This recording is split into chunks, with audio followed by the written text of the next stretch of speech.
Good afternoon. Welcome to Let's Talk Justice. It's now a new year. It's January 2023. My name is Michael Jackson, Executive Director of JFJ. My name is Jade Williams, the Policy and Advocacy Specialist at JFJ. So we're just coming off the Christmas period. So if our faces are looking a little bit rounder, we managed to have some fun, I assume, while we did some work.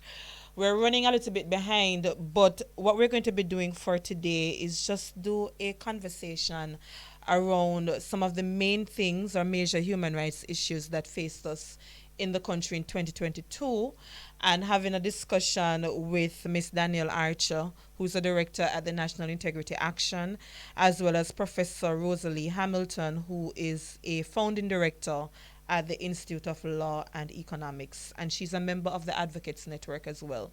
So we're just going to be having a conversation about setting the human rights agenda for 2023.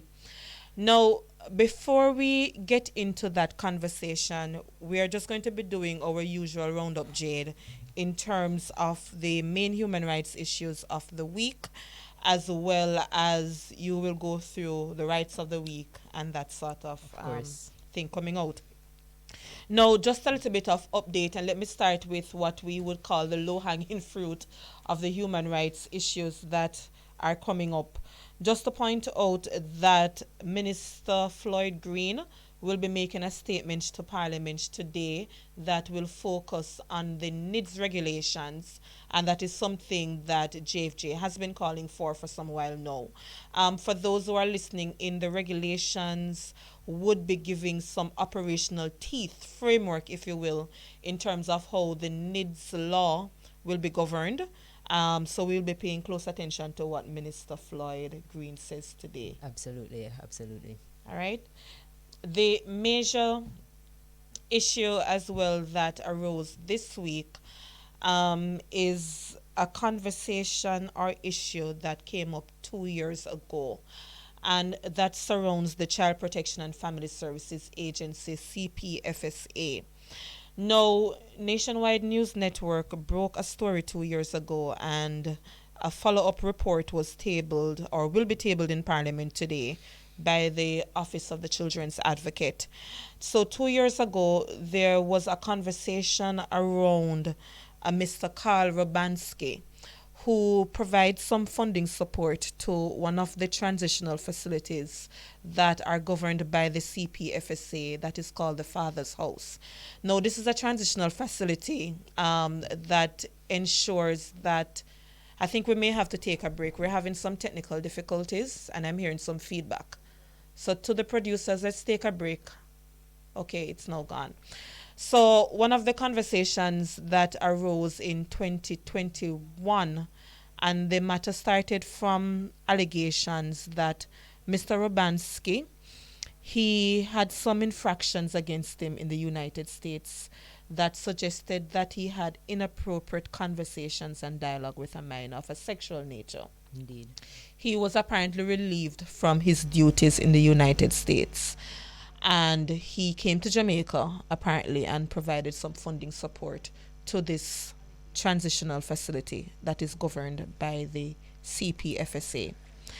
Based on our preliminary review of the report that will be tabled in Parliament, but JFJ, we managed to get a preview of that report. What it suggested is that even though the allegations against Mr. Robansky apparently became known to the Chief Executive Officer, Ms. Rosalie Gage-Gray, of the CPFSA, apparently inaction and willful blindness, I'm using the words of the OCA report, Yes. came to be. So in other words, this matter came up to the attention of the CEO. Nothing was done. Outside of nothing being done, the inaction was apparently excused because no criminal conviction, if you will, Had been previously. happened I see. from the allegations in the United States. There are allegations coming out of the OCA report that suggested that the CEO, Mrs. Grange Gray, was also less than truthful in her interviews with the Office of the Children's Advocate. So, in other words, questions were asked: was Mr. Robansky in contact with any minor? And the CEO apparently said no. Subsequent reports or review of the visitor's log indicated that one, Mr. Robansky was in very close contact with minors. The conversation of minors also arose, whether or not minors were being housed at the facility, because remember, it's a transitional facility now. Yes. So the CPFSA will ensure that wards of the state up to age 18 is cared for, but once they reach 18, you ensure that they can transition into regular life, if you will. But the report suggests that minors were actually housed at the facility, though denied initially. Apparently, when the CEO was pressed on the matter, she then indicated, oh, they're not housed routinely, but in situations of emergency, they will be placed there. So the report suggested that the CEO was less than truthful. Now, in March 2021, a statement was issued by the Minister of Youth, Minister Favour Williams, that said that she was asking for the CEO of CPFSA to undergo an investigation or to undertake an investigation into the allegations, to sever ties with Mr. Robansky. And severing ties would mean, I assume, funding and so on. Apparently, Minister now made public statements to say that those ties were severed, and that was upon a report submitted by the CEO. So when this particular report now in 2023 is being tabled by the OCA, it is less than, what's the word I'm looking for? Flattering to the CEO. And the questions then arise, should Mrs. Gange Gray be asked to resign from her duties? Now, JFJ won't be making an official statement as yet. We're just recounting some of the major issues in the report. But I suggest that persons listen into Parliament later on when Minister Favour Williams will be making an official statement. JFJ, we will make our official statement later in the afternoon after we have a chance to listen to what Minister Williams is saying to the public, to the Jamaican people, about what is clearly an institutional failure in the protection of the nation's children. So please ensure that we keep up with what's happening in the news cycle. I know Bridge perhaps will also be doing its own review of what's happening, but JFJ will be making a statement later on, perhaps around 4 o'clock. All right? So those are the major issues coming up. Thank you, Mikhail, for that introduction. Quite a heavy topic for this week, starting out our first show of the year. And it reminds me of one of our policy areas, calling for reform of the Child Care and Protection Act in particular, about having foreign nationals who are child sex predators to be included on our local registry. And this belief that everything religious is good. So yes, let's put our mental health care in religious leaders. Let's have an open day with our children simply because someone claims to be associated with a particular religion. Complete failure of the state. But as I said, we will see what the specifics are later on. All right. And I just want to quickly do our right of the day today, which we're talking about how your rights are protected from certain acts of parliament. So your rights cannot be infringed by acts of parliament, save as only may be demonstrably justifiable in a democratic, free and democratic society. And this means that parliament cannot make a law that abridges your rights, breaches your rights, or infringes your rights unless it can be justified in a free and democratic society. And that's your right of the day. We also have a did you know today? Yes, or did you know the primary purpose of bail is to ensure that a defendant appears in court to answer for an alleged crime. And this is because a person has a presumption of innocence before they are convicted of any crime, and the government must prove their guilt beyond a reasonable doubt. All right, so our human rights issues, as I stated earlier, we're going to be joined by Ms. Danielle Archer of National Integrity Action, as well as Professor Rosalie Hamilton of the Advocates Network, and who's also a founding member of the Institute of Law and Economics, ILE for short. Now, in 2022, we had several human rights issues and themes, not only that JJ focused on, but certainly that arose in the news cycle. I think one of the biggest news story coming out of 2022 centered around the death penalty, and now behind bars serving couple decades. He Yes. was issued life sentence to be served concurrently, and that is Rashane Barnett, if you remember, commonly called the Cocoa Piece Massacre. So I think that was the main issue. JFJ came in some public, what do you call it Scrutiny. now? Well, I wouldn't want to use the word scrutiny, fire, if you will, for lack of a better terminology, because we, as you know, from a principled position, the organization, we do not support death penalty at all. So we weren't supporting the actions of Mr. Barnett, but certainly we made the call that the organization is not for the death penalty. I think the other major issue that arose during 2022 would be the use of the state of public emergency, what is one of the major crime fighting tool of the government. And I think when you look at the SOE, for example, one begs the question in terms of how effective it is. And it touched on other citizen and security issues. For example, when we look at the number of persons who were killed by the security forces, and we're not saying that they're extrajudicial killings because we look at things at a case by case basis. But the last number that we had for 2022 indicated that 134 persons were killed by the security forces, which surpasses the 2021 number of 127 persons. When we look at the murder rate as well, the statistics are not looking good.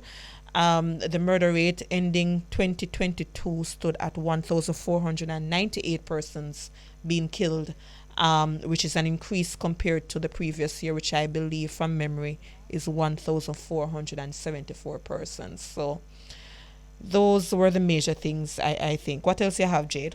Well, we also had a couple of other issues arising. We did see the unfortunate spill in the Rio Cobre River caused by the Windalco Bauxite Mining Company that has severely impacted those communities in St. Catherine, fisher folk, farmers, and residents who rely on the river for their water supply.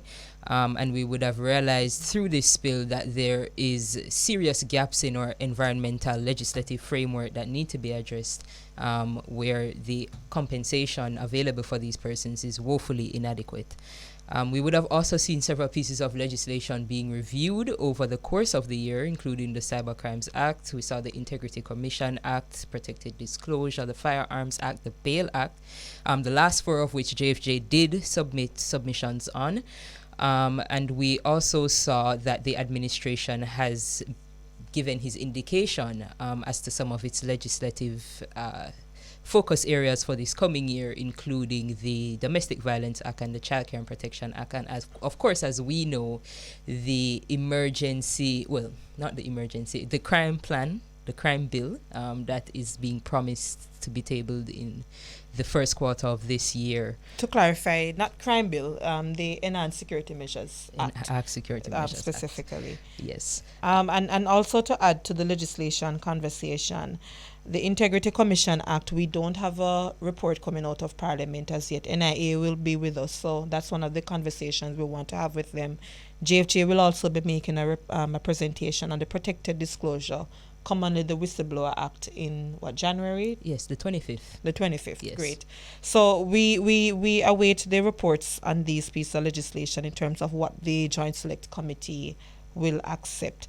So we're going to be joined by NIA and the ILE Representative Advocates Network, but we're going to take a break and then we return.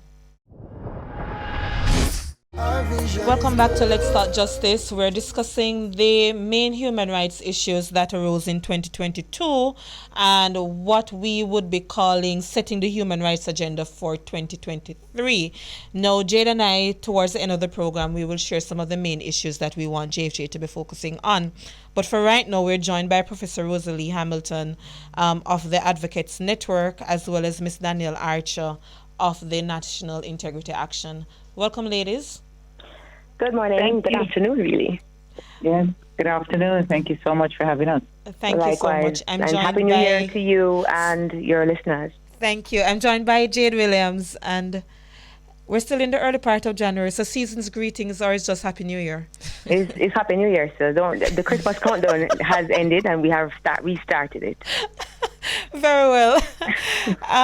Professor Hamilton, let us start with you. The Advocates Network issued a press release on some of the main things that you're calling for. Can you just summarize for our listeners where Advocates Network wants the Parliament and the country general to focus for this year? Well, I'd love us to start with the focus where it ought to be, which is on the people. Yes. And our focus is really on encouraging Jamaicans at home and abroad to include advocacy and to include active engagement to change the landscape of Jamaica. And so we start and want to anchor the focus on Jamaican people. You can make a difference to improving human rights and governance in Jamaica. And so we start there. And we ask and encourage Jamaicans to join our advocacy, your advocacy, any advocacy, with respect to the issues. And we summarized 10 themes that we want to pick up this year, and they followed from the range of advocacy that we have started from 2021 to today. And it includes the issue of the Republic. It includes the kinds of comprehensive support that we need to solve crime. It includes the education system. I mean, a long time we're talking about improving education. Yes. It's time to deal with that. It's a long story that underpins a lot of the issues that we have in Jamaica, so we have to focus there. Accountability and adherence to the rule of law. I mean, we see breaches on the part of ministries, departments, and agencies of government. That's not good enough. Mm-hmm. We want to improve better standards of representation. Tackling issues of land use, agricultural land now being used to, facilitate real estate development, etc., when we have food security issues and climate change issues. Those are huge issues. And of course, gender-based rights and violence issues continue to plague us, and our access to beaches, rivers, etc., livable wages for employees, and working conditions for farm workers and others. That just summarizes a whole clutch of issues that we want to tackle, and they have been unfinished business, unresolved business from 2001, 2002, since we've actively collaborated as a network to advocate on these issues. Great, thanks.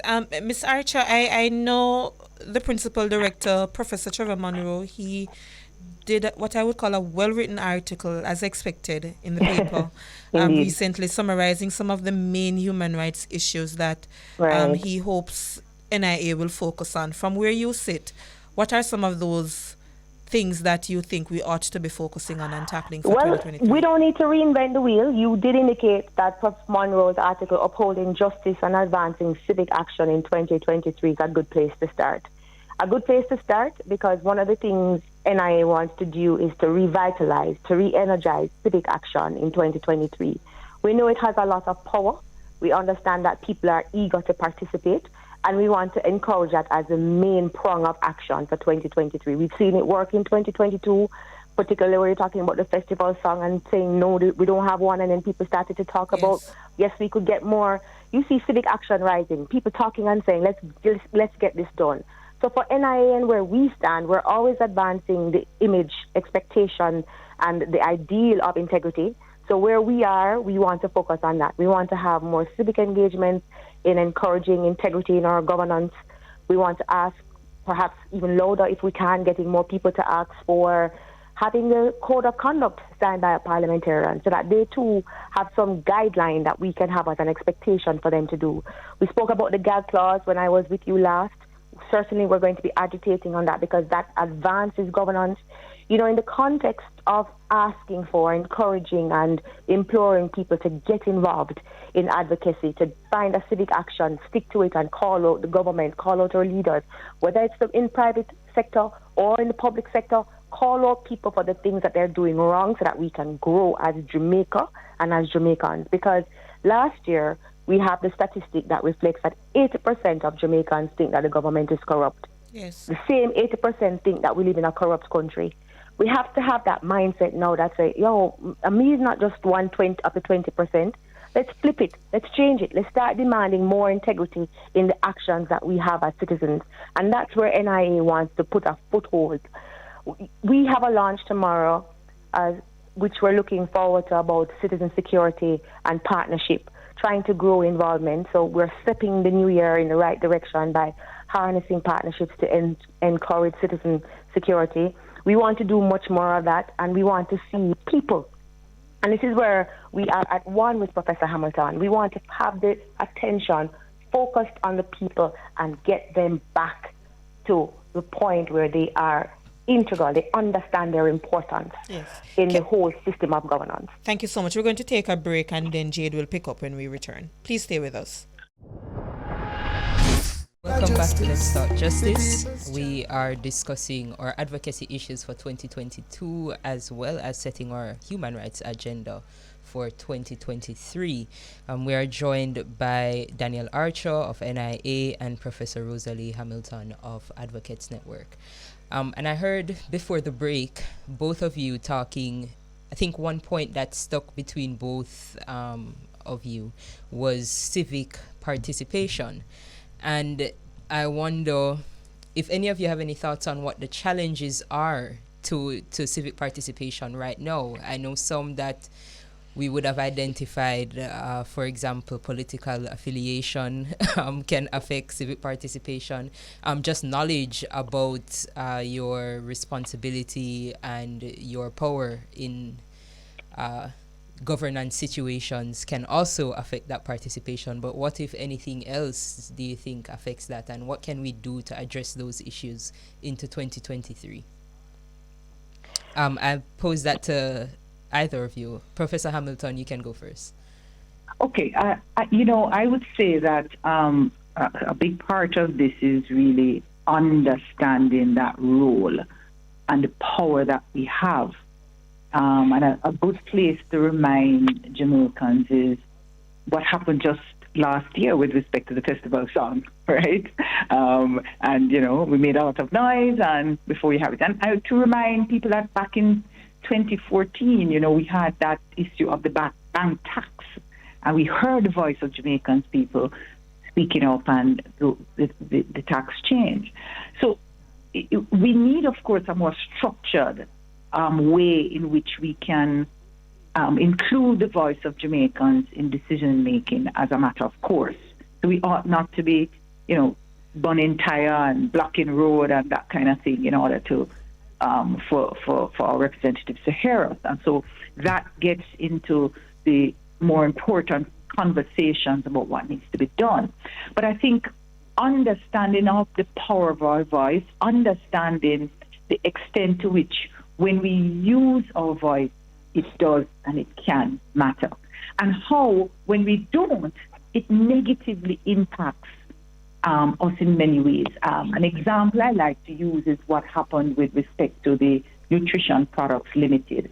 We had an Auditor General's report 2021 that pointed out that about 143 million of connected party transactions. These are questionable transactions that may be fraught with conflicts of interest, right?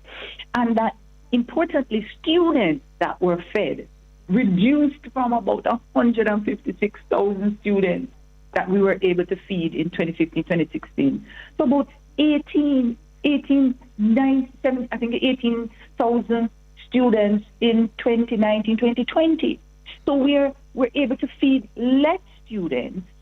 The cost of production went up, moved from about $18, I think, to about $111 per unit, because there was not adequate supervision of that board, and things were happening, and it's been happening. Successive administration, we've seen this kind of management, and it's that kind of impact on our children that we're talking about, and that if for no other reason, we need to protect our children, and it's the oversight, it's the advocacy, it's the holding accountability that is important. When we're talking about human rights, we're also talking about governance.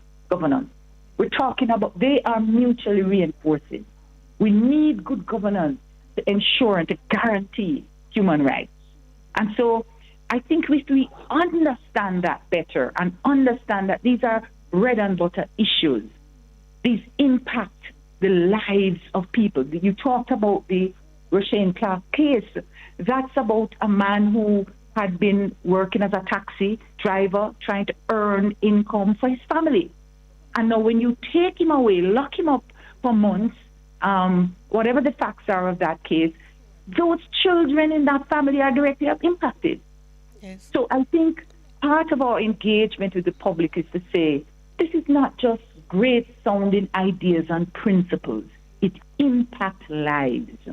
Yes. And it leads to not only psychological damage of our children who go to school and are not properly fed, but it also can lead to the loss of lives where we see that people are held against their will in prison and some of them ultimately end up dead. But thank you so much, Prof. To put that question to you, as Jade outlined, Daniel, one of the things is, we hear the DPP, for example, echoing a concern that was raised last year, the number of jurors that we have. And I hear the public, for example, saying we want justice, we need to lock up the criminals. But I think that role that they play isn't readily understood. I hear another conversation, for example, if JFJ makes a statement, you hear people cursing us out that we elect the government to act, left them alone. But though you have a representative democracy, what role do citizens play? And I think my question for you is, what can we do as civil society organizations, political parties, youth groups, what can we do to help citizens understand their role? What is our effort? Your effort is where you started when you talked about what's our role, telling us what we can do.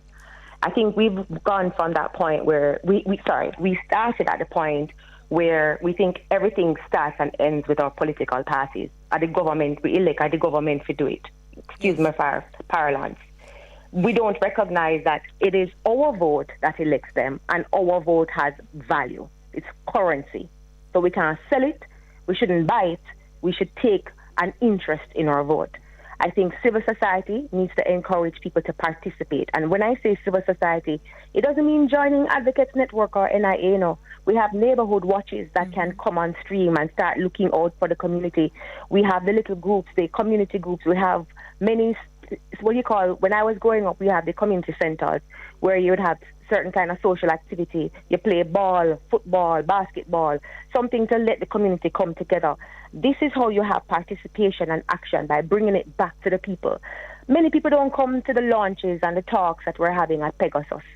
What people do in their communities is where we need to meet them at and share with them how they can participate.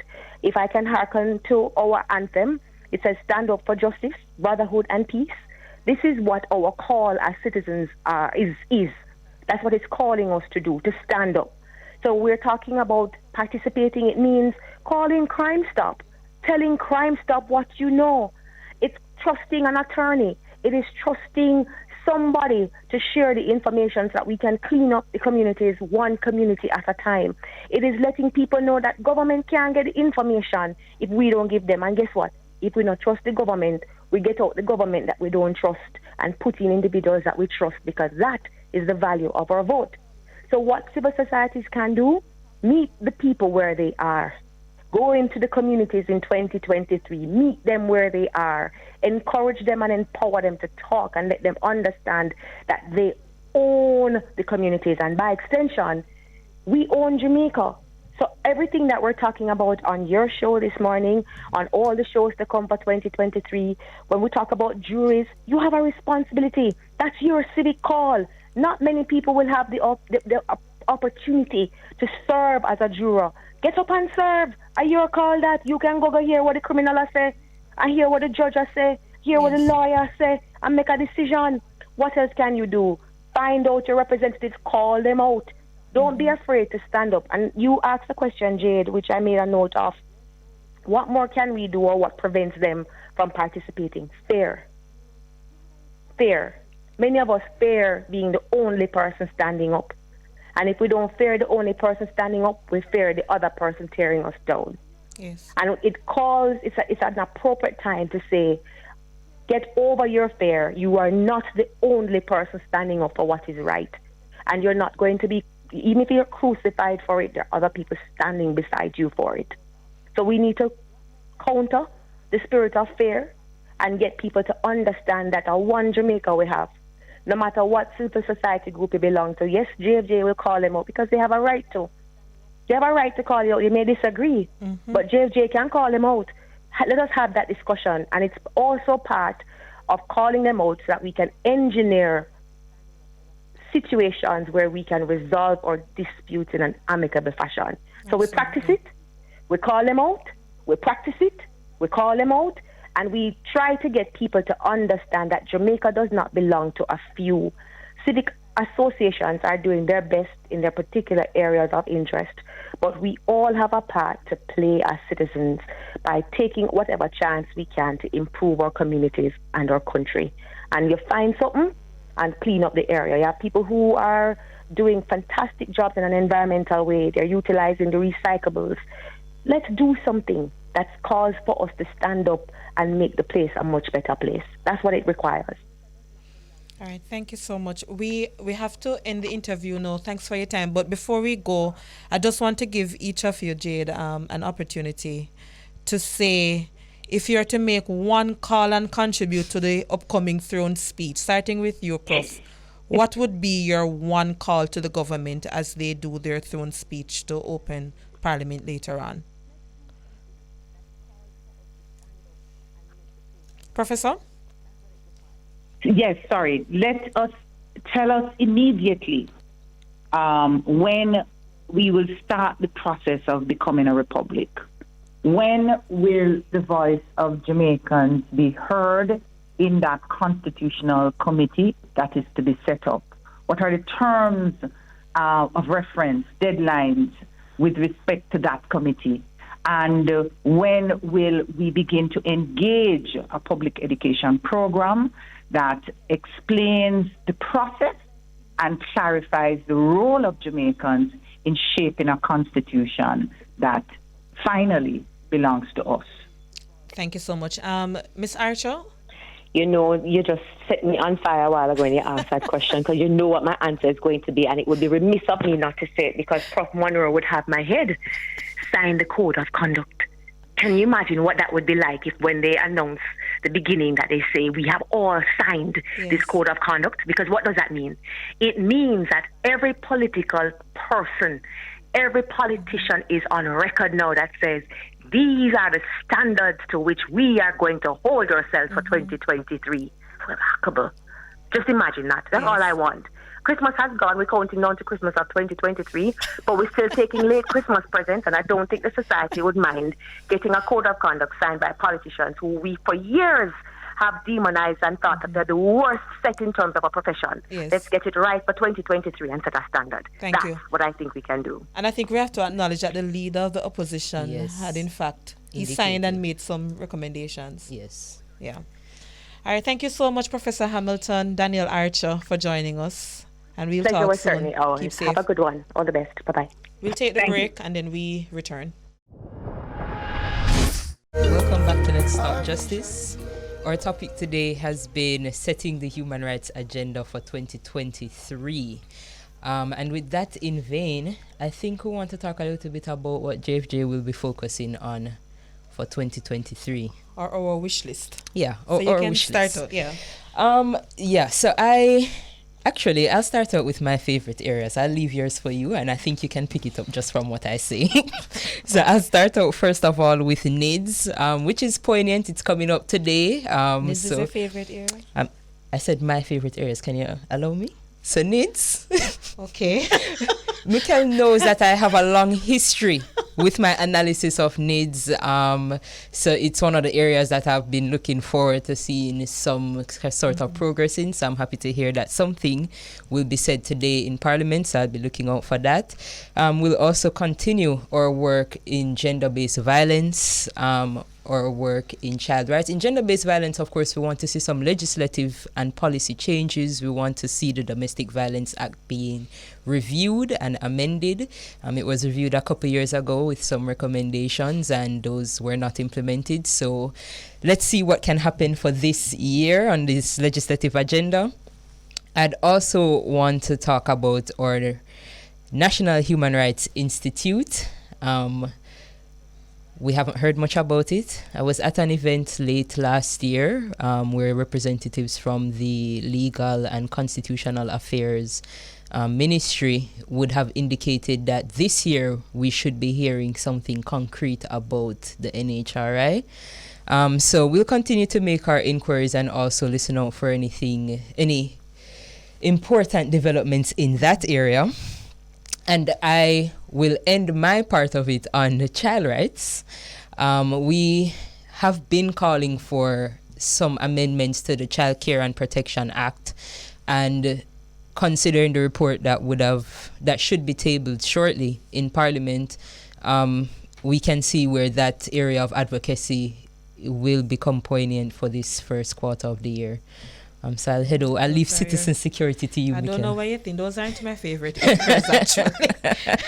There's a difference between work requirement and yes, you're passionate about it, but it's not my favorite area. But from a JFJ's perspective, citizen and security clearly is an area of focus for us. So we will continue our advocacy around the bail bill because we've spoken that JFJ, we don't support these kind of draconian measures at all.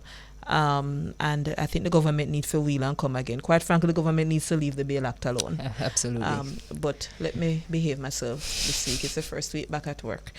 We're also going to be looking out for the Enhanced Security Measures Act. So a lot of advocacy will be expected as soon as that piece of legislation is tabled. But even before the tabling of it, you can expect us to have more to say around the state of public emergency. So generally, crime and security, citizen security issues will be a focus of the organization. There are two issues that are passions of mine. And disabilities is the implementation of that piece of legislation. I think JFJ, we need to speak a little bit more on it. There's a video that is being circulated of someone who's visually impaired, I think blind, who fell in one of those, on the road, on the sidewalk. Yeah. And I can't believe that you have a Disabilities Act and you have so many accident-prone things happening. When you talk about how the government is moving ahead, I don't think the agency is moving as quickly as we would want. I don't think the government institutionally and infrastructurally is doing what ought to be done.